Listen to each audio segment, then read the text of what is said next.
आप सभी को मैं कोटि कोटि वंदन करता हूँ। अनंत सदन के जो लाभार्थी हैं उनको भी मैं कोटि कोटि वंदन करता हूँ।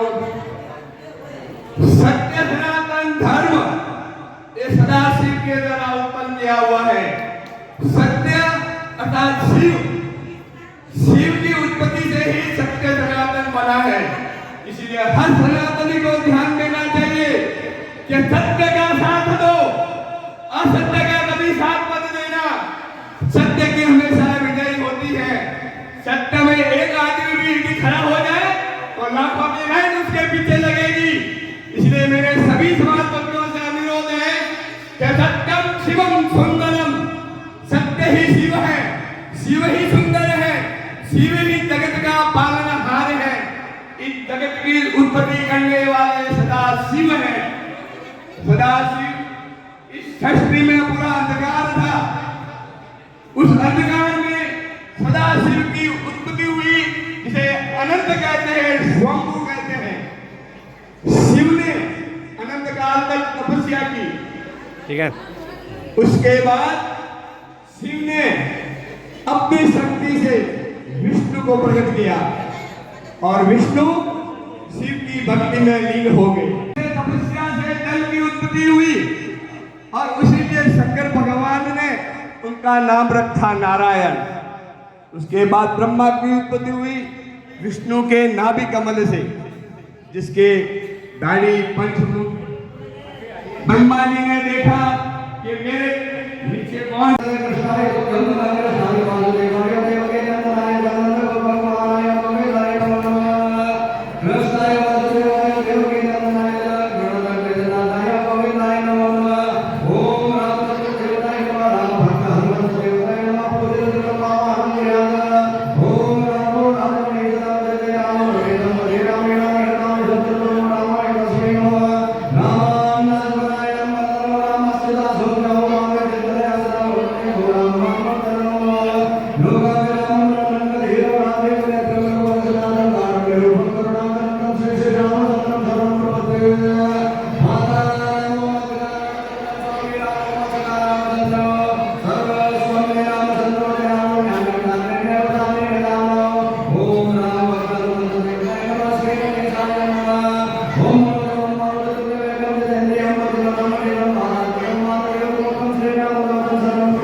હવે આપને ચડું હનુમાન સ્નાન કરાવવાનું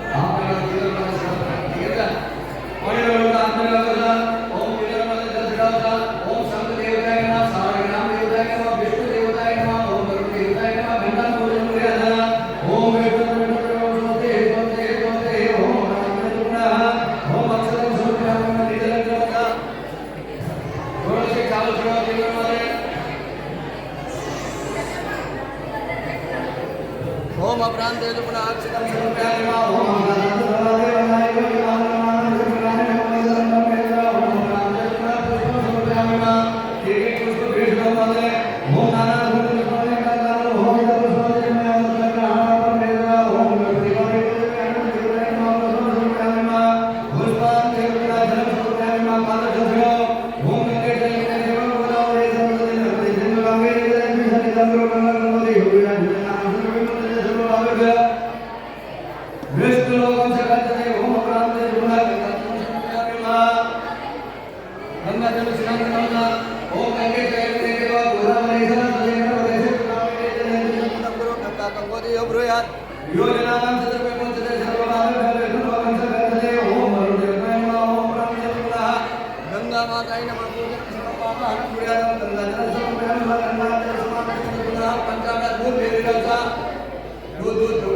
दूध छिड़ो माते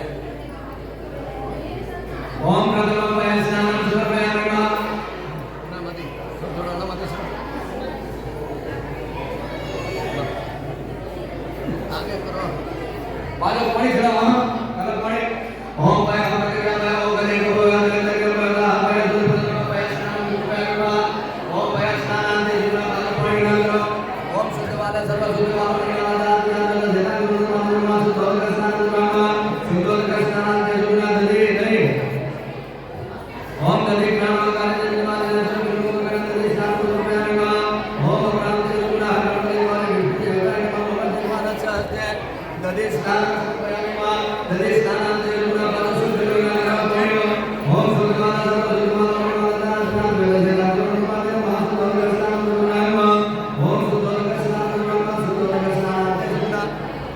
स्नानं समर्पयामि मध्ये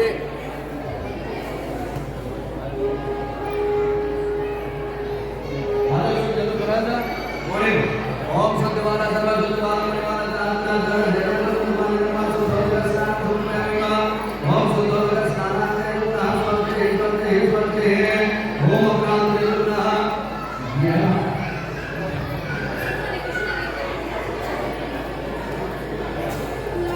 ओम गणपति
पंचामृत स्नान करावता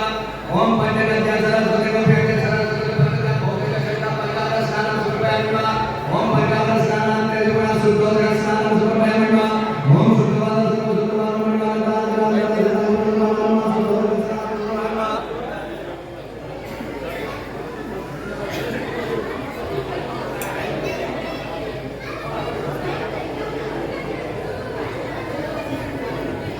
ओम पंचगंगा सरस्वती गोपीते सरस्वती पंचगंगा भौतिक शक्ति पंचामृत स्नान सुप्रयामिमा पंचामृत स्नान तेजुना शुद्धोदक स्नान सुप्रयामिमा माता कोई न करो ओम शुद्धवाद शुद्धवाद मणिवादा स्नान जगत शुद्धवाद नमः शुद्धोदक स्नान ओम शुद्धोदक स्नान सुप्रयामिमा शुद्धोदक स्नान तेजुना गंधोदक स्नान सुप्रयामिमा ओम अपरांत तेजुना गंधोदक स्नान सुप्रयामिमा एक मिनट ओम श्री मंडचंदनं दिव्यं दत्तानं सुनापनं विवेकनं समाचंदनं प्रियरम गंधोदक स्नानं सुप्रयामिमा गंधोदक स्नानं तेजुना शुद्धोदक स्नानं सुप्रयामिमा आजा पानी नंगर ओम शुद्धवाद सर्व शुद्धवाद मणिवाद स्नान करते पांचनं मास शुद्धोदक शुद्धोदक स्नानं तेजुना ब्रह्मणं महेश्वरं पुष्पवर्धनं सारी चीजों ने यमं प्रसन्नं कर्मो श्रीमन्तं नमः ओम प्राप्त तेजुना स्वस्ति स्वस्ति स्वस्ति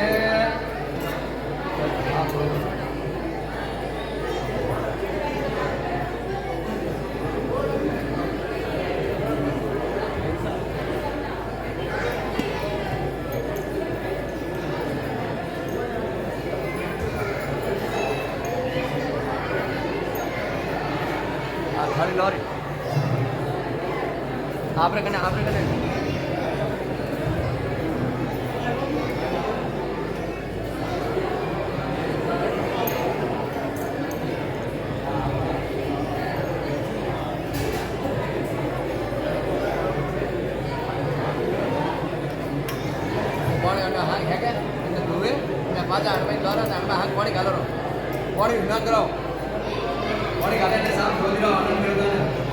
ओम शुद्धवाद सर्व शुद्धवाद मणिवाद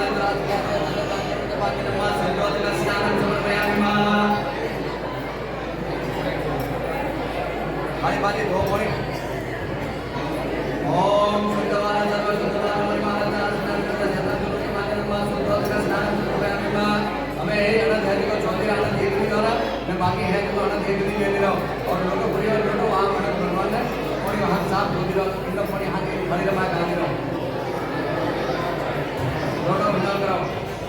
ओम शुद्धवाद सर्व शुद्धवाद मणिवाद स्नान शुद्धोदक स्नानं समर्पयामिमा और थाली रमा में तो आप आगे बढ़िए सके और थाली रमा और ये चौधरी आनंद आगे रमा साफ दो पड़े ये फूल बीजा बारे काटो यहाँ फूल बीजा हाथ बारे काटो साफ दो नहीं भाई फूल बीजा हाथ बारे काटो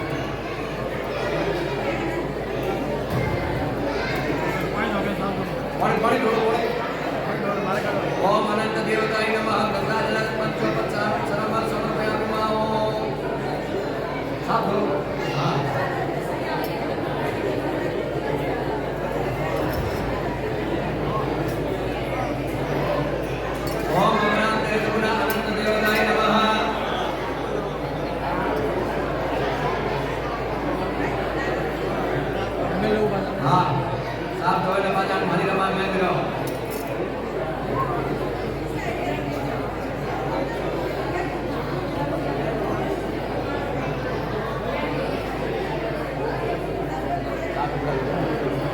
ના 4 ટુકડા કરીને માથે વસ્તુ ચડાવો વિષ્ણુ ભગવાનને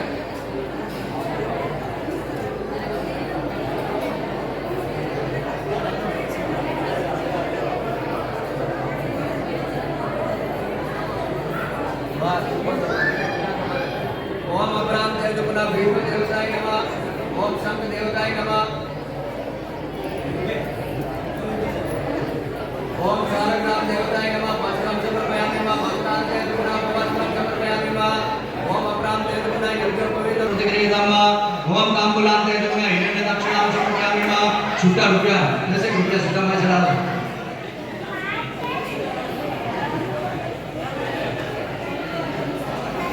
ओम हिरण्य दक्षिणाम समर्पयामि नमः ओम हिरण्य गर्भगर्भदा हेम बीजा विभावनानन्य प्रबलवता शांतमे प्रयत्नमे ओम हिरण्य दक्षिणाम समर्पयामि नमः ओम विष्णुमे सान्निधानि सिद्ध्यर्थम हिरण्य दक्षिणाम समर्पयामि नमः ओम नीराजनम समर्पयामि नमः जल आर्तिकम कुर्यादा पौड़ी लोटो जीवड़ा आद्री हथेली रे मार राखो सा आहा हथेली में लोटो राखो लोटो हथेली में मिलो आद्री रे हाथ रखो बस ओम अपराम देव पुना देव विजानन प्रसाद रामा शांति रूपदे शांति मनंदे शांति देवी महा शांति ब्रह्म शांति सर्व शांति शांति प्रशांति सामा शांति दे ओम यतो यतो समी हजते तो नो वयं कुरु सन्म कुरु प्रदाम नो वयं नमः ओम सदा सुख शांति भवतु पाद लोटो नीचे रख दिरोसा ओम अपराम देव पुना प्रदक्षिणम समर्पयामि नमः आप हाथ 4 बार थाली माथे घुमाओ ओम अपराम देव पुना प्रदक्षिणम समर्पयामि नमः ओम यानि कानि च पापानि जन्मांतर्गतानि च तानि तानि प्रणश्यन्तु प्रदक्षिणं पदे पदे ओम मध्या कदाक्षुतं हरेरिमाम ज्ञात्वा नारायणं देवं मनसा विश्वरूपिणं बोल अनंत देव की तब बोले कि हे अनंत मैं संसार रूपी जो महासमुद्र में डूबा रहा है और आप मेरा उद्धार करें तब बोले कि हे वासुदेव मुझे अनंत रूप से युक्त करें और ऐसा जो अनंत सुख है उसके लिए मेरा नमस्कार है और इस मंत्र को पढ़कर और डोरा बांधकर हरि का नाम का स्मरण करें अनंत की इस कथा का श्रवण करें और संसार रूपी नारायण अनंत का ध्यान करें पूजा के अंत में भजन करें और समय पर अपने अपने घर को जाएं स्त्रियां कहती हैं कि हे सूर्य इस प्रकार मैंने तुमसे व्रत का विधान कहा है और यही कथा का प्रसंग राजा युधिष्ठिर ने श्री कृष्ण जी से कहते हैं तब बोले कि हे युधिष्ठिर उस सीता ने जब स्त्रियों को ऐसे वचनों को सुना तब तो अतिशय आनंद को प्राप्त हुआ उसने व्रत को किया और हाथ में डोरा बांधकर और माताओं ने मार्ग में बैठकर भोजन वगैरह किया और उसमें से अर्ध भाग ब्राह्मण को दिया और शेष आधा भाग भोजन करती भई और फिर वह सीता आनंद को प्राप्त होकर पति के सहित बैलगाड़ी में बैठकर अपने घर को चली गई और उसी समय से शीला को इस व्रत का प्रभाव जान पड़ा और उस अनंत के प्रभाव से गौ धन धान्य और लक्ष्मी से शीला का ग्रह परिपूर्ण हो गया और अतिथि पूजन से किसी समय शीला को विश्रांति न प्राप्ति होती थी और शीला भी माणिक्य सुवर्ण और मोतियों के हारों से विशोभित होती भई तब देवताओं की स्त्रियों के समान धन पुत्रादि से मुक्त होकर और वह सावित्री समान पतिव्रता भई और ग्रह के पति के साथ आनंद युक्त होकर रहने लगी और किसी समय उसके पति ने बैठी हुई सीता के हाथ में वह अनंत का डोरा बांधा हुआ देखा और पूछा कि हे सीते यह क्या है क्या मुझे वश में करने के लिए तुमने ये धागा बांधा है तब सत्य ने कहा कि किस लिए यह डोरा तुमने धारण किया है यह वचन सुनकर शीला बोली कि हे स्वामी जिसके प्रसाद से संपूर्ण मनुष्य लोग इस संपदाओं को पाते हैं और उसी अनंत को मैंने धारण किया है ऐसे वचनों को जब उसके पति कौंडिन्य ऋषि ने सुना तब तो लक्ष्मी के मद में उन्मत्त उस ब्राह्मण ने अनंत के डोरे को तोड़ डाला और क्रुद्ध होकर बोला कि यह अनंत कौन है ऐसे वचनों को उस मूढ़ ने कहा और जलती हुई अग्नि में डोरा डाल दिया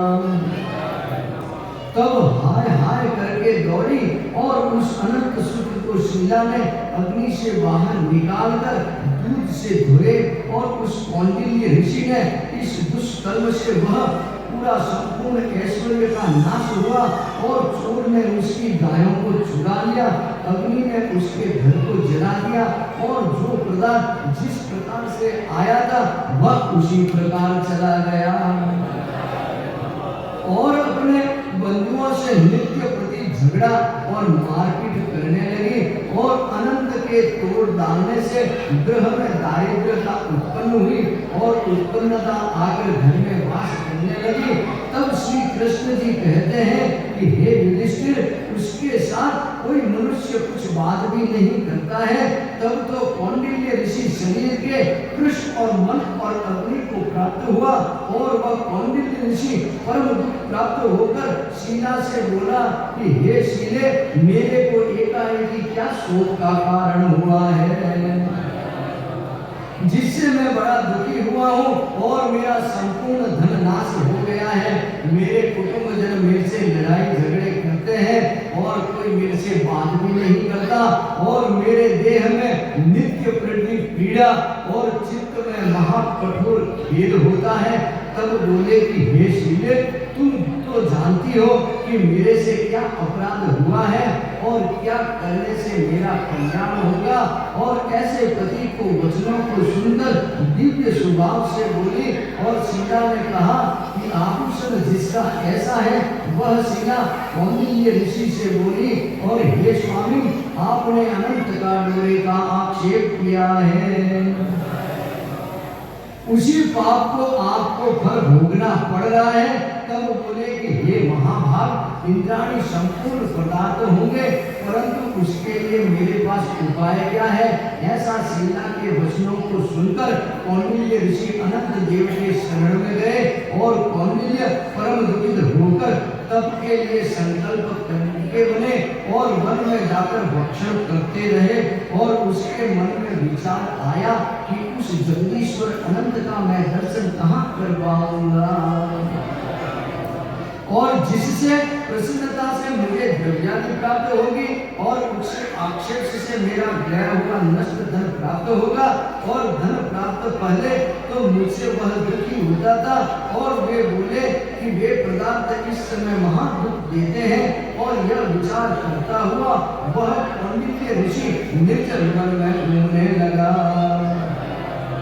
उस वन में कौंडिल्य ऋषि ने एक आम का वृक्ष फल फूलों से संपन्न देखा, किंतु उस वृक्ष के ऊपर पक्षी नहीं थे और उसके फलों में कोटियों में कीड़ियां पड़ी हुई थी। और तब कौंडिल्य ऋषि ने वृक्ष से पूछा कि हे महाकरो, तुमने इस स्थान पर अनंत देव को देखा है। तब बोले कि हे सज्जन, देखा तो है और यह कहकर क्यों मेरे चित्त को बहुत दुखी करते हो और वर्तमान में उत्पन्न करते हो। तब तो आम वृक्ष ने कहा कि हे कौंडिल्य जी, मैंने अनंत को किसी स्थान में नहीं देखा और ऐसा उत्तर दिया। तब कौंडिल्य ऋषि महादुखी हुए।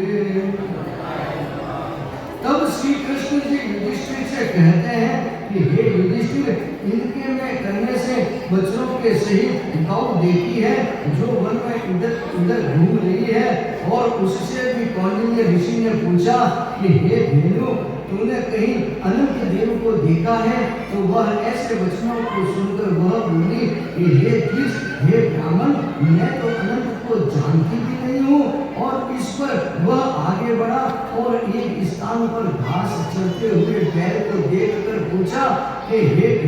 स्वामिनी, तूने अनंत को देखा है क्या। तब वह बैल बोला कि मैंने अनंत को नहीं देखा। यह सुनकर कौंडिल्य ऋषि ने आगे चलकर दो पुष्करिणियों ने देखा, लहरियों को देखा और जल से कंडोह से परस्पर लहरी पर्यंत मिल जाती है और कमल कुमुदनी तथा बहुत प्रकार की शोभाओं से युक्त होती है और भ्रमर, हंस, चकवा, चक्की तथा सारस मोरा आदि जाति जाति के पक्षगणों से युक्त होकर उस कौंडिल्य ने पुष्करिणियों से पूछा कि तुम दोनों ने अनंत भगवान को देखा है।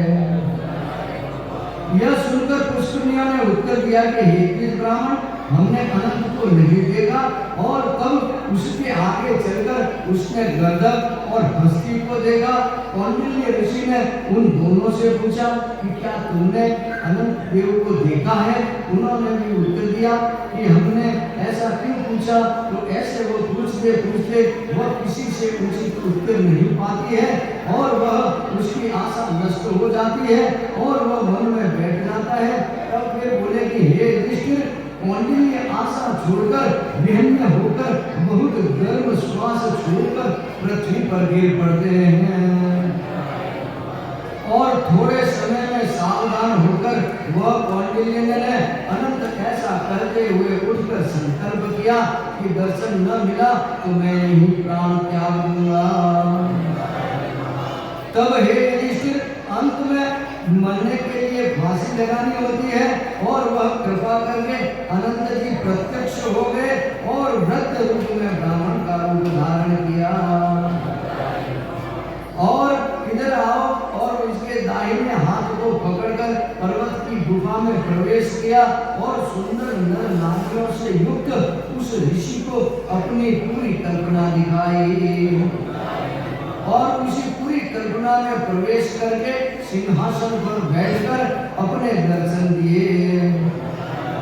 और अनंत देव के हाथ में शंख, चक्र, गदा, पद्म और गरुड़ के से विश्व रूप अनंत ऋषि को दिखाई दिए। कैसा है यह विश्व रूप जिसको कौंडिन्य ने देखा और अनंत विदुषियों के भेदों से अधिक तेज और कौस्तुभ मणि के सहित वनमाला को धारण किए हुए देवता के देवता तथा किसी ने नहीं पराजय किया वह प्राप्त होने वाला उस विश्व रूप को देखकर कौंडिन्य ऋषि ने स्तुति करने लगे। तब पुंडरीकाक्ष, हे पापिष्ठ और पाप कर्म करने वाले, और मेरा शरीर की पापी है और मैं इस पाप से उत्पन्न हुआ हूँ, आप मेरी रक्षा करें और मेरे पापों को हरें। तब जगदीश्वर बोले कि आप मेरा जीवन तथा जन्म सुफल करें और जिससे आपके दोनों चरण कमलों पर हमारा मस्तक भ्रमण करता रहे, स्पर्श करता रहे। तब वो कौंडिन्य ऋषि ने वचनों को सुनकर अनंत देव ने मधुर वाणी से कहा कि हे कौंडिन्य ऋषि, तू भय मत कर। मेरे मन में जो बात है मैं उसको कह देता हूँ। और तब यह सुनकर कौंडिन्य ऋषि बोले कि मैंने संपदाओं से मतवाला होकर अनंत का डोला तोड़ डाला था।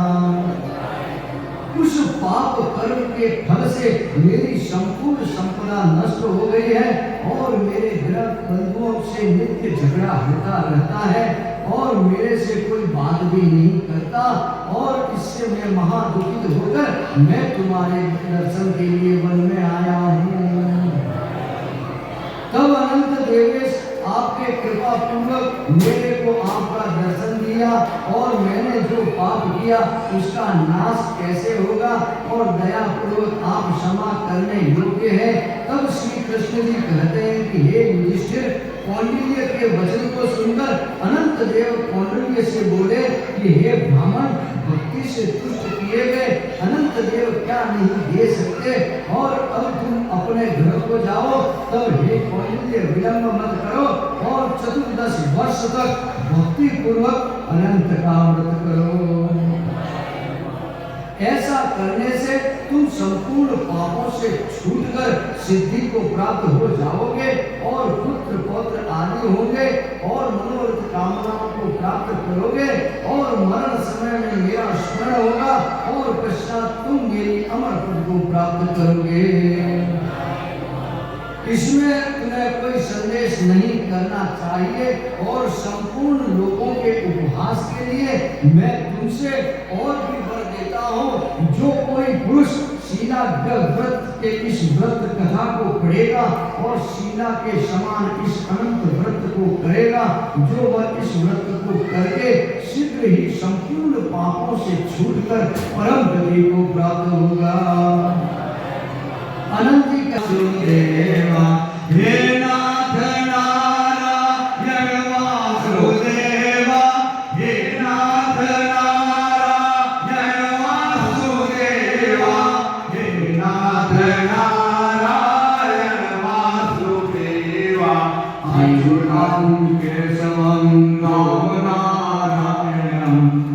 कृष्णदामोदरं वासुदेवं हरिं अच्युतं केशवं राम नारायणं राम माधवं गोपिकावल्लभं सीताराम माधवं गोपिकावल्लभं नायकं रामचन्द्रं भजे अच्युतं केशवं राम नारायणं कृष्णदामोदरं वासुदेवं हरिं अच्युतं केशवं सत्यभामाधवं माधवं श्रीधरं राधिकं इन्दरामन्दिरं चेतसा सुन्दरं देवकी नन्दनं नन्दनं भजे अच्युतं केशवं राम भवानी सहितं भवानी सहितं नमामि ॐ जय जगदीश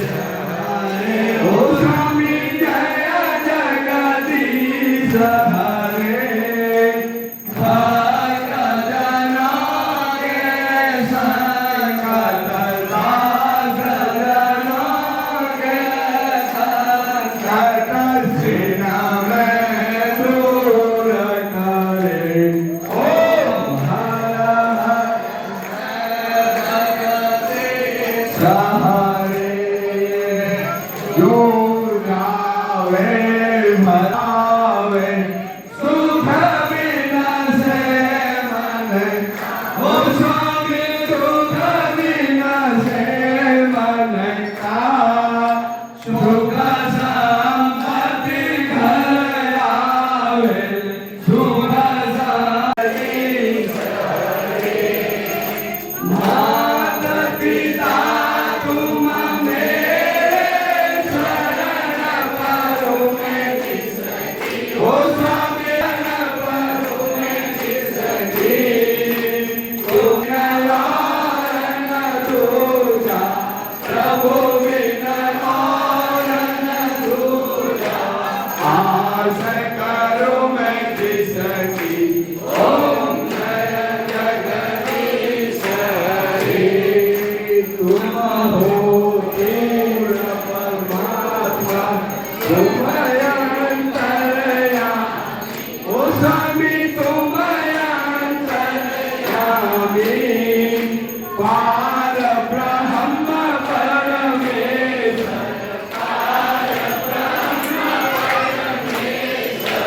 तुम सबके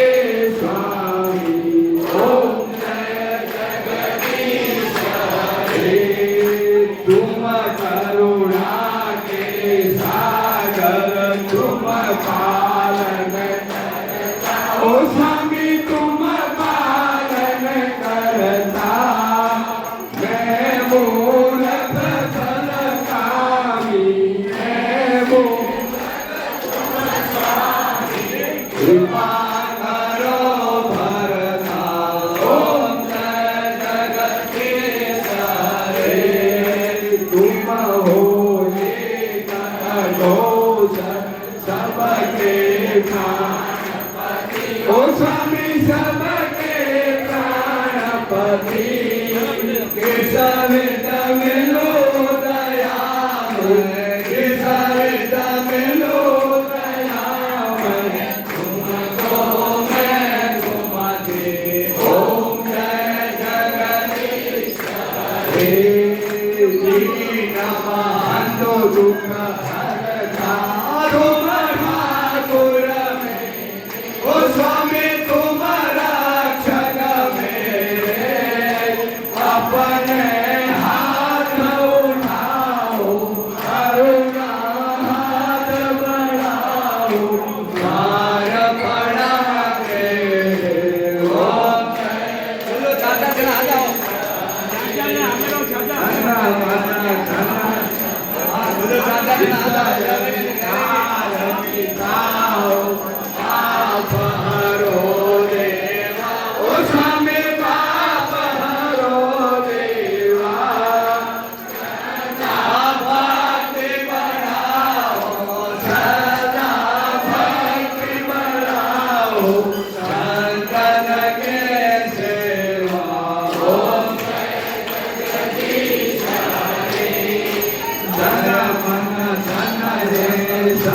कुछ है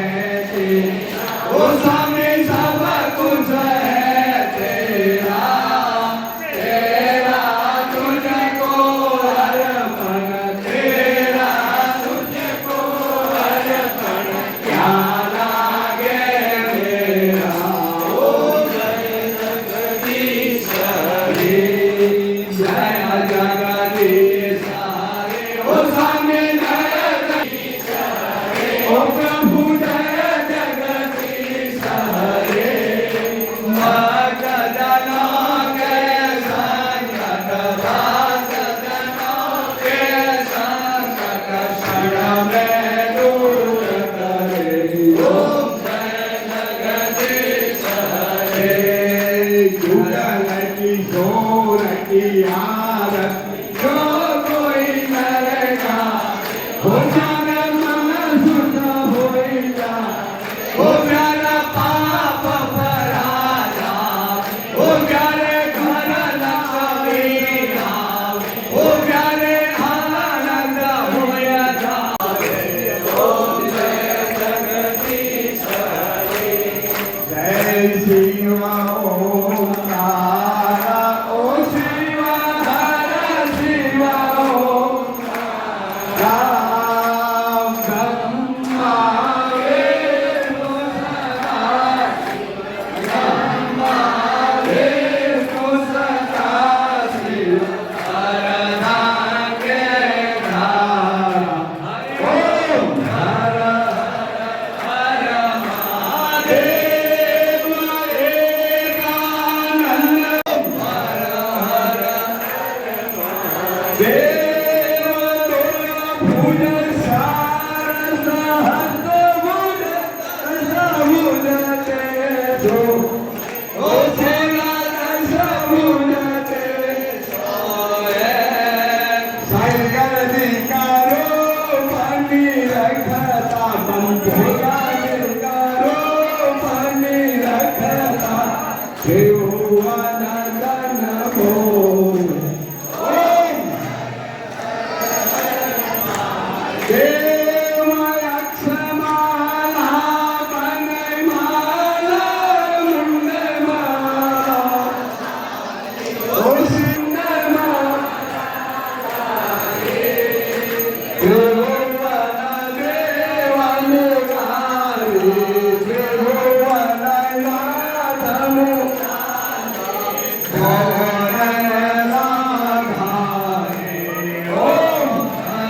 हर हर महादेव, श्वेतांबर पीतांबर, सनकादिक प्रमुदादिक, सनकादिक प्रमुदादिक, देवादिक सामे, हरि ओम हर हर महादेव, लक्ष्मी वर उमियावर सावन सन, ओ शिव सावन संगे, पार्वती हर धारण करता, ओम देव काशी में विश्वनाथ विराजत, शिव चंद्रा, ओ भुला हर शिव चंद्रा,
वर्तमान कमेटी के मेंबरों द्वारा सुरेंद्र पत्रकार का स्वागत हो रहा है।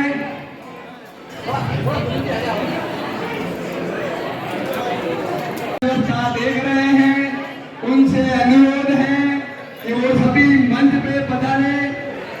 और जो उज्ज्वला कर रहे हैं उनका स्वागत बड़े दिल से तहे दिल से करें।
आयोजित उज्ज्वला रमणिया प्रगड़ा कमेटी के अध्यक्ष हमारे समाज के गुरु पामसा मदन जी गुड़ालास, रमणिया प्रगड़ा कमेटी के पूर्व अध्यक्ष दलपत जी रावल साहब, कई सवाल कांवड़ यात्रा की। कोई भी संस्था चलती है तो नियम और कानून कायदे के अनुसार चलती है। अपने समाज का नियम है कि जो भी बुक करवाना चाहिए के लिए एप्लीकेशन दे, वो समाज का प्रश्न किराया लेते कि लेते वो बात की बात है। मदन जी ने उनको बोला कि आप विधिवत रूप से मैं एप्लीकेशन दे दो और आपका जो प्रोग्राम है सभा भवन में करो, कोई दिक्कत नहीं था। तो उन्होंने एप्लीकेशन दी, फिर उन्होंने प्रोग्राम पूरा पास किया। उसके पहले उन्होंने हारला पुलिस थाने में एक रिपोर्ट दिया, उसमें कहा कि हमारे प्रोग्राम को डिस्टर्ब करेंगे। पूरी कमेटी को उन्होंने पाबंद करा। ये न्याय संगत है क्या? समाज का मामला है, ये समाज की बात है तो आपस में बैठ के निपटाते, पुलिस तक जाने की कानून नहीं। अब इसमें कोई गलत हो तो बताओ आप। उसके बाद में उनका प्रोग्राम बन गया। वो कहता है कि हमारा प्रोग्राम बाद हुआ, अनंत चतुर्दशी का जो प्रोग्राम है आप भी अटेंड कर सकते हो। ये कोई बात हो गई? आपने ना तो एप्लीकेशन दी हमें सभा भवन के लिए, हमको आगे जाकर के थोड़ी देंगे। उनका प्रोग्राम भी पहले से डिसाइड था। और पुलिस को जो उन्होंने एप्लीकेशन दी, उन्होंने कहा कि हमें कांवड़ यात्रा की स्वीकृति चाहिए। कांवड़ यात्रा की स्वीकृति उन्होंने मिली, हमने भी कोऑपरेट किया। 10 बजे तक हमारा अभिषेक हो गया, फिर बाद में मंदिर हमने उनको सुपुर्द कर दिया। यदि हमारी विवाद करना तो हमारा 1 बजे तक मंदिर पे कब्जा करके रखते, हमारा कोई विषय नहीं था। इसके बाद में अनंत चतुर्दशी का प्रोग्राम वो कहते हैं कि दोबारा हमारा बाद हुआ तो दोबारा भी कार्य होगा। ये कोई बात नहीं हुई। उन्होंने पूरे कमेटी के खिलाफ हालत थाने में रिपोर्ट दी। फिर कमेटी को बुलाया गया, उन्होंने डॉक्यूमेंट्स देखे, पट्टा इनके नाम का, कमेटी का खातादारी इनके नाम की, ये जो भोजनशाला चलती है इनका खर्चा ये वहन करते हैं। मंदिर के पुजारी का जो भी वेतन होता है ये कमेटी देती है। अब आप न्याय करोगे, असली कमेटी कौन है, नकली कमेटी कौन है, अब कौन हकदार है? आप हमेशा न्याय के साथ रहो कि समाज दिन ब दिन उन्नति करेगा, प्रोग्रेस करेगा। पहली बार समाज को एक भामाशाह के रूप में मदन जी गुड़ालास जैसे व्यक्तित्व के धनी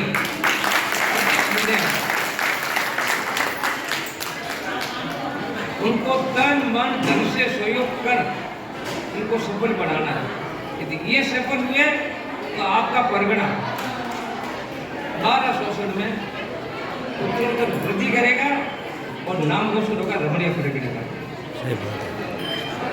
मैं आपसे निवेदन करता हूँ, जितने भी समाज बंधु पधारे हैं सब एक हो जाओ, इनको कोई स्वार्थ नहीं, ये अध्यक्ष रहे नहीं रहे कोई लेना देना नहीं। ये आज महादेव की सेवा कर रहे, समाज की सेवा कर रहे, इनका तन मन धन से साथ देना है। आज यहाँ से संकल्प लेकर के हम जाना है। जय महादेव।